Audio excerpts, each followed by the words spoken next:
11 anos de Falando Nisso, sexta temporada, e a gente aqui com a convergência digital gigante da Rede Meio, também através da banda KU, com parabólicas espalhadas por todo o Brasil, e a Rede Meio em vários estados, né? Além aqui do Piauí, Maranhão, Ceará, Pará, Amapá, Amazonas, Tocantins, Rondônia, Roraima, Acre, Goiás, Minas Gerais, Florianópolis e São Paulo, numa lista que se atualiza o tempo inteiro. Então você, de todos esses lugares e de todo o Brasil, internauta e telespectador, bem-vindos a mais uma edição do Falando Nisso. Hoje nós vamos falar sobre a relação máquina-cérebro, sobre a inteligência artificial, sobre as tecnologias invasivas e também inclusivas, ou também inclusivas. A gente vai falar com um expert no assunto, um gênio nessa área que desde os 14 anos faz entregas relevantes para a inclusão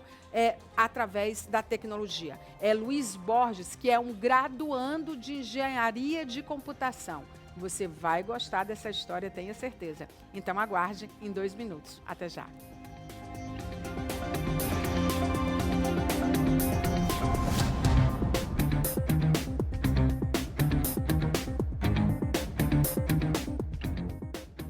A nossa entrevista de hoje, ela é uma sequência de episódios que a gente tem produzido no sentido de trazer clareza, letramento em relação às tecnologias sob todos os aspectos, né? As aliadas e as não aliadas, as que preocupam, as que escalam para o bem ou nem tanto. O fato é que a gente precisa conversar com quem está imerso em algum aspecto em relação a essas tecnologias que estão sendo pensadas, produzidas e entregues. E o nosso convidado de hoje, ele inclusive, eu acho que você, nosso internauta e telespectador, lembra, ele foi uma sugestão da advogada Silvia Piva, de São Paulo, quando ela conversou com a gente sobre neurodireito, ela fez referência ao Luiz Borges, que é graduando em engenharia de computação, que é o nosso convidado de hoje, e que, gente, é uma potência. Eu estou meio nervosa porque eu acho que eu vou entrevistar um mini gênio.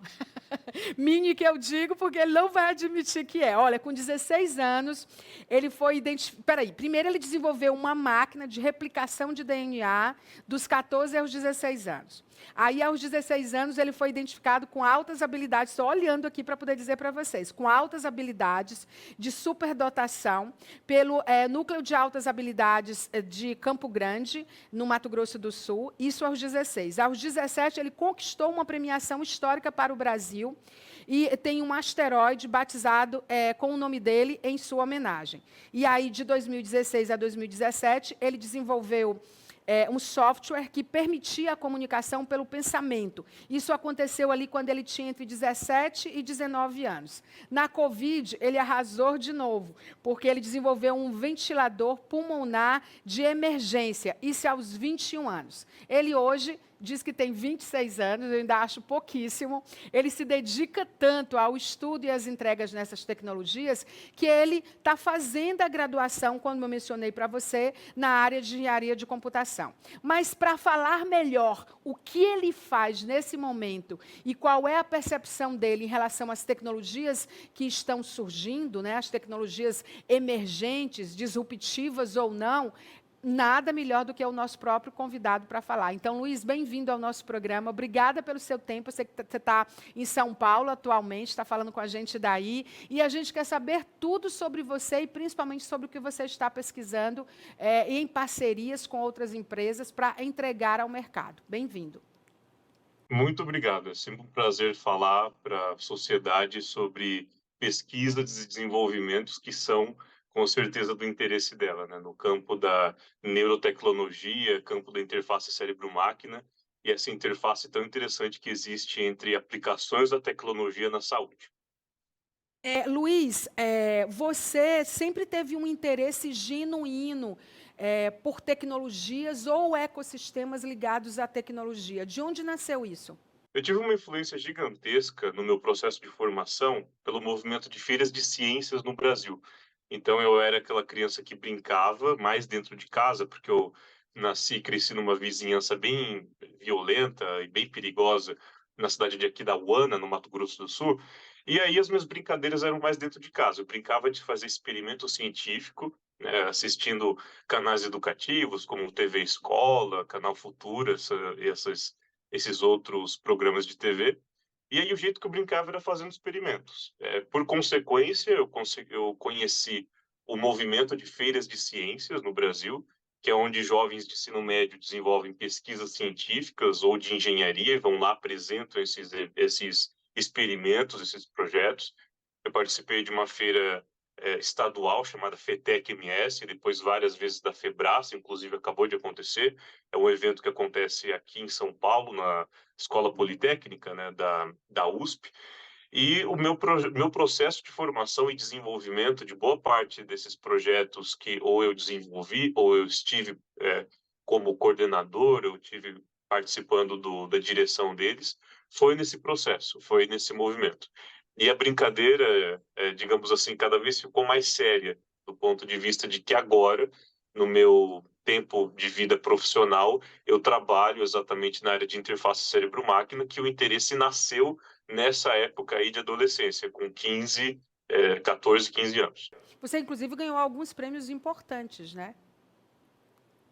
Nesse processo, meu interesse sempre foi na área de medicina, né? Antes de eu ter a oportunidade de ingressar e fazer um Instituto Federal, eu fiz curso técnico em informática no início lá no início do Instituto Federal, lá em Aquidauana, mas o que eu fiz foi alinhar o interesse que eu tinha de medicina, próprio mesmo, pessoal, com as matérias técnicas. Então, eu vi que vários pontos de tecnologia podiam ser utilizados para resolver problemas da saúde. Foi quando eu desenvolvi, com a ajuda dos meus orientadores, esses projetos que você citou, que era o aparelho responsável por replicar DNA, que hoje todo mundo conhece, infelizmente, por causa da pandemia, que é o PCR, né?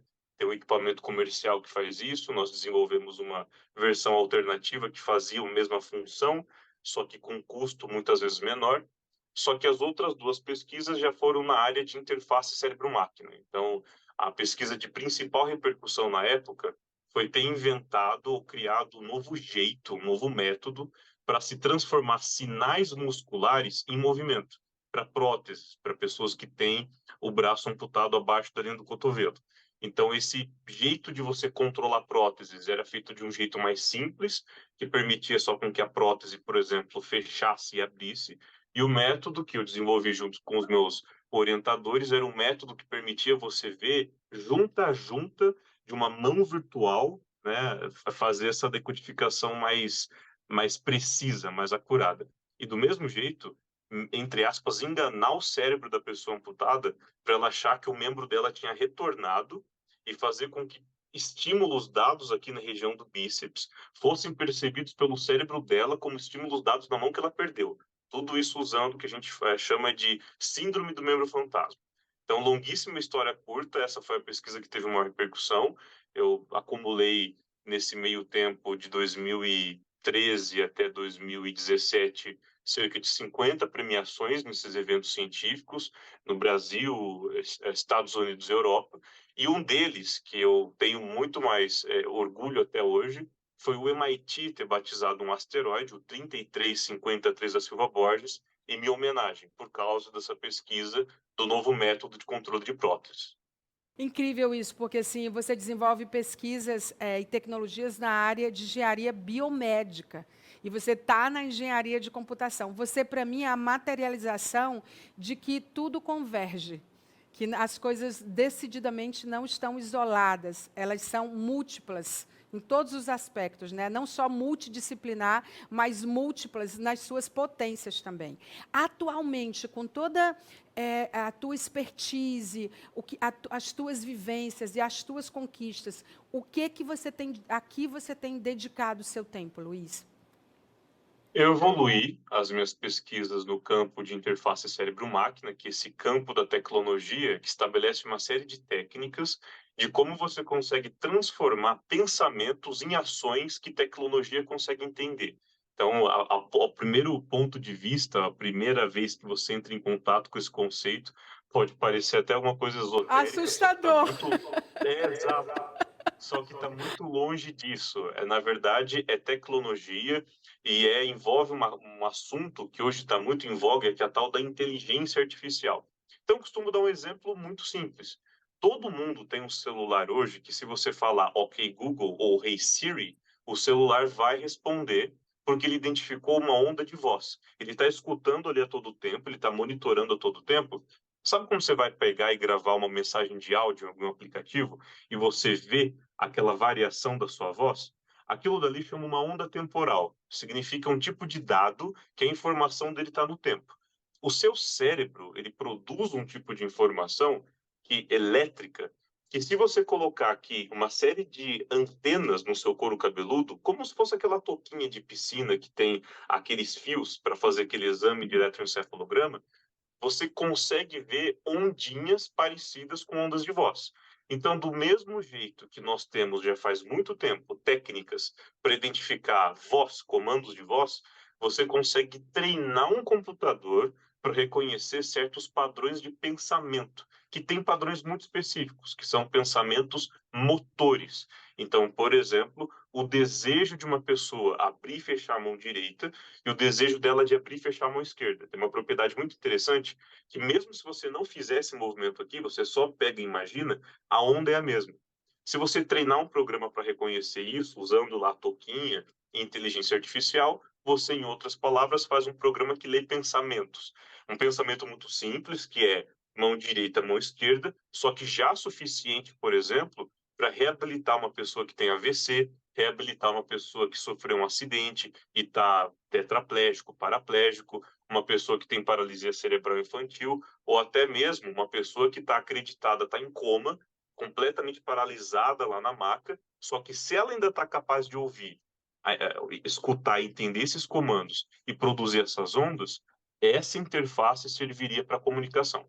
Então, eu trabalho nessa linha de pesquisa com interfaces cérebro-máquina não invasivas, que são que depende só dessa touquinha que você coloca aqui na cabeça, no couro cabeludo, não precisa de cirurgia, não precisa de nada, e explorando o potencial de impacto no alívio do sofrimento humano que isso pode ter.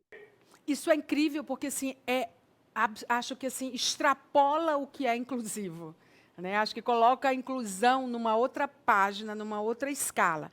Aí eu fico pensando, o que a Meta está fazendo e outras big techs é a leitura de pensamento, e eles não estão só prototipando, eles já encontraram a forma de leitura de pensamento. Ela é com essa touquinha também, ou só o fato da gente pensar que eu estou olhando para você e estou pensando alguma coisa? É possível fazer sem essa leitura física dessas ondas do nosso cérebro, a partir desses eletrodos? O que vem por aí, ou o que já está por aí em leitura de pensamento, Luiz?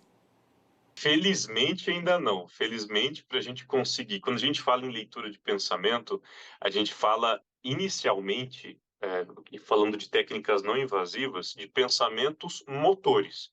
Ou seja, hoje em dia, isso aí é beira brincadeira de criança. Eu vou, inclusive, eu tenho um perfil, né, o maior perfil que fala de neurotecnologia ou interface cérebro-máquina, e lá eu explico esses conceitos de forma descomplicada. Qual é o teu perfil? Fala para a gente botar aí para o nosso internauta e telespectador. É o Luiz com Z, FS Borges, underline. Luiz com Ok. Z, FS Borges, underline. É o maior No perfil Instagram. de no Instagram. É o maior perfil de interface cérebro-máquina e neurotecnologia do mundo, quando eu resolvi começar a desmistificar esses conceitos, começar a falar com linguagem de gente, né? Linguagem de que todo mundo usa, como que funcionam essas coisas. Então, quando a gente fala de leitura de pensamento, não é que a gente vai pegar um aparelho, apontar para a cabeça das pessoas e vai ver a imagem que elas estão imaginando, elas dando uma bofetada na cara do chefe ou coisa parecida. Não é nada disso. Quando eu falo de leitura de pensamentos, eu estou falando num caso muito específico em que eu consigo saber com certo nível de certeza se você está, por exemplo, imaginando que você está abrindo e fechando sua mão direita, abrindo e fechando sua mão esquerda, querendo se movimentar, andar, querendo levantar. Isso são coisas que, do ponto de vista elétrico, a assinatura ela é muito clara no cérebro. Então, não tem como fazer sem esses parâmetros técnicos, médicos e éticos, não, né? Ou seja, você garante com várias aspas em garante, que essa leitura de pensamento ela não vai evoluir ou já não existe com o uso torto, enviesado, para o mal? O que a gente tem que estar muito, na minha opinião, que a gente tem que estar muito mais preocupado hoje é com os algoritmos das redes sociais. Eles conseguem ler os seus pensamentos, entre aspas, de uma forma muito mais simples e de uma forma muito mais eficaz para te sugerir conteúdo que você vai gostar e sugerir propaganda que você vai consumir. Só que a tecnologia, ela é imprevisível. Coisas que nós falávamos há 50 anos ou há 100 anos que seriam impossível no futuro, estão aí e você consegue comprar. Então, o que eu consigo me limitar e garantir é falar que hoje nós não temos uma tecnologia que você, sem todo esse aparato, consiga saber e olhar as imagens que estão se passando na sua cabeça, por exemplo. Só que hoje em dia, os algoritmos das redes sociais, eles são feitos por neurocientistas. Existem dentro de empresas, grandes empresas de mídia social, de redes sociais, psicólogos e cientistas e neurocientistas que te ensinam, por exemplo, como fazer a pessoa passar mais tempo ali dentro. Ou que horas eu sugiro para aquela pessoa aquele tipo de anúncio que vai fazer com que a pessoa clique nele e consuma o produto que eu estou sendo pago para vender. Então, isso daí já existe, isso daí a gente tem que tomar muito cuidado, principalmente com o cérebro de pessoas que ainda não está 100% desenvolvido e está 100% engajado com essas mídias sociais, que são as crianças, né? É um absurdo hoje em dia pais que delegam a atenção dos filhos para um celular, na qual as crianças que não estão com o cérebro desenvolvido, não têm os mecanismos ainda de defesa necessários, muitos adultos, inclusive, nunca desenvolveram, de autocontrole, que ficam rolando aquela linha do tempo infinita e consumindo aquele conteúdo que dá um prazer muito fácil, isso é muito perigoso. Então, isso é que a gente tem que tomar muito cuidado agora. No futuro, a questão dos neurodireitos, eles são muito importantes, porque Nossos nada cérebros serão impede... hackeados algum dia, não? Já Né? estão sendo, né? Exato, é isso que eu costumo brincar no meu perfil. O seu cérebro, ele já é hackeado por essas mídias sociais, pelo algoritmo das mídias sociais, pelo jeito que ele sugere. Um exemplo muito comum, vou revelar um segredo deles, tá?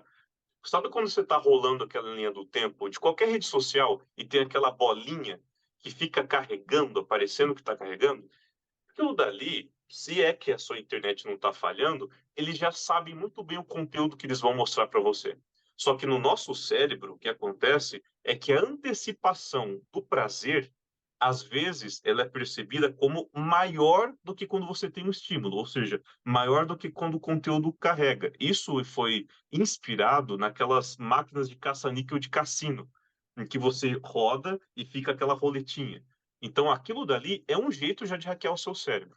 Só que a importância dos neurodireitos está justamente nessa etapa em que você não sabe o que vem por aí, você não sabe aquilo que ainda não foi revelado, que pode estar sendo desenvolvido a sete chaves nos maiores laboratórios do mundo, né, que a gente não tem, obviamente, contato, e eles são muito importantes para que a privacidade dos nossos dados gerados pelos nossos cérebros, ou até mesmo o quanto os nossos cérebros vão poder no futuro ser influenciados por esse tipo de tecnologia, para que isso tenha algum limite.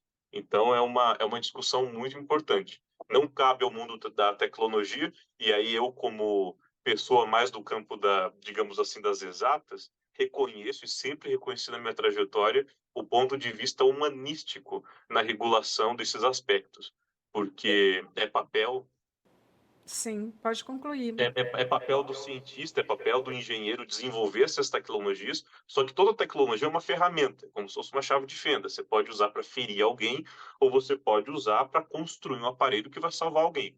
Agora, quem define a regulação disso, como isso vai ser utilizado e os ambientes onde isso vai ser utilizado é e tem que ser a sociedade e o campo humanístico.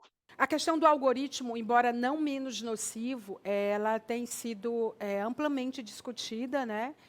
Eu acho que não a ponto das pessoas despertarem para isso, porque não existe uma campanha, ninguém fala sobre isso.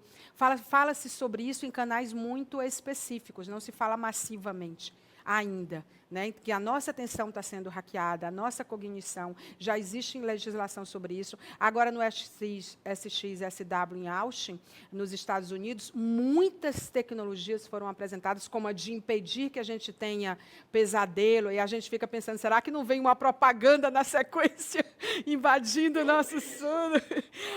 Aí eu queria te perguntar, de tudo que está acontecendo, mesmo isso que eu quero que você fale, tem alguma coisa particularmente que você sabe, por ser da área, por estar imerso, que você pode nos revelar e que é um ponto de atenção gigante que é preocupante? O primeiro ponto de atenção, contraintuitivamente, da tecnologia que você citou, é que a gente não pode acreditar em tudo que a gente vê que tem uma máscara de tecnologia. Já existia há vários anos tecnologias que prometiam fazer você, por exemplo, controlar seus sonhos. Uma máscara, isso daí é coisa de 30 anos, tá? 30, 50 anos. Uma máscara que você coloca que identificaria quando você está sonhando e ela te induziria o fenômeno de sonhos lúcidos, que é você perceber que está sonhando e você vai poder voar no seu sonho, você vai poder fazer o que você quiser, você vai poder trabalhar enquanto você dorme, estudar enquanto você dorme. Então, o mundo da tecnologia e o mundo da neurociência, por ser essa coisa, é, do ponto de vista da física, por exemplo, a gente sabe muito mais prever aonde que o asteroide que recebeu o meu nome vai estar daqui a 30 anos, do que medir tudo quanto é coisa que a gente consegue medir de você, colocar duas coisas na sua frente, uma bola vermelha e uma azul, de forma suscetível, falar escolhe e a gente conseguir prever. A gente não consegue. Então, esse é o nível da dificuldade que a gente encontra hoje em dia no mundo da neurociência.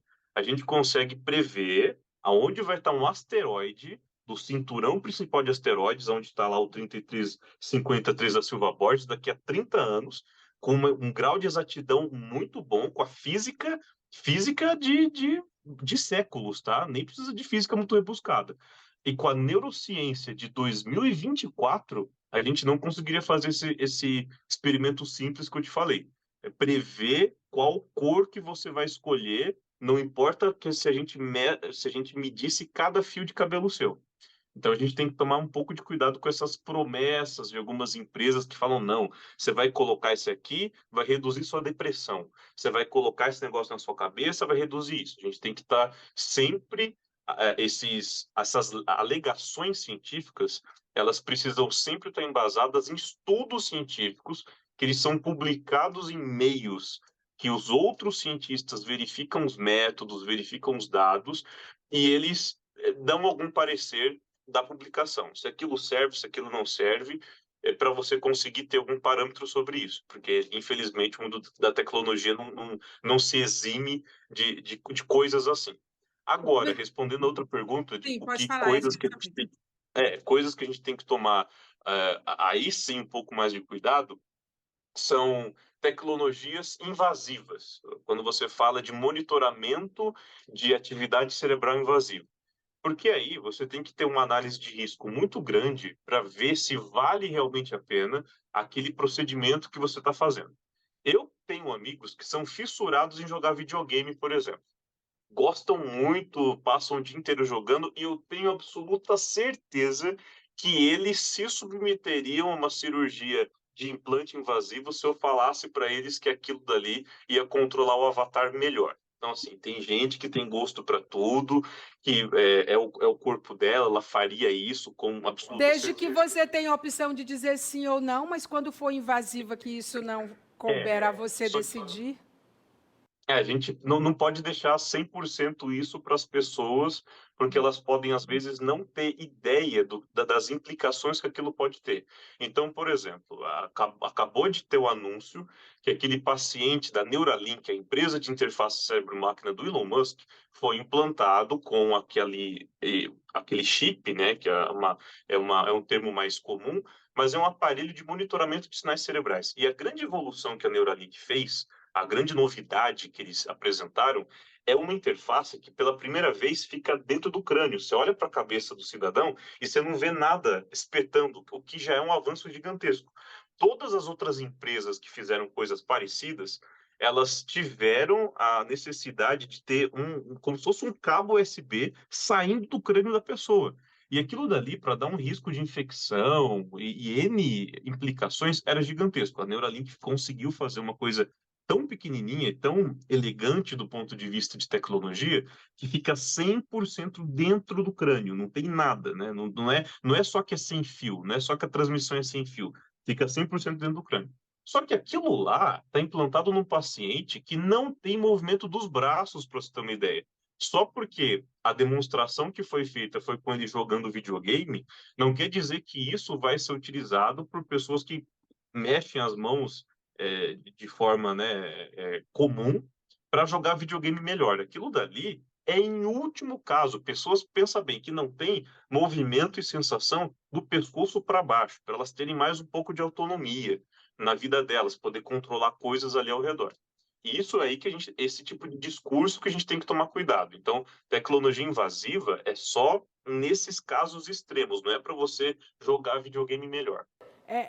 Acho que essa é a grande preocupação, acho que de todos, você tem toda a razão quando coloca isso, porque eu acho que nós não estamos amadurecidos e não fomos preparados, e a escala foi tão louca que a gente também não se deu conta do bem e do mal, que sempre existiu, né? O bom e o mal, sempre, desde que a humanidade existe, está sempre ali, mas o que preocupa é que é muito rápido. A escala a gente nunca experimentou algo tão acelerado em mudanças de página na humanidade. Né? E a gente vê que as tecnologias elas são aliadas principalmente à saúde, por isso que a gente fez questão de conversar com você, para a gente também mostrar o lado bom. Né? A inteligência artificial.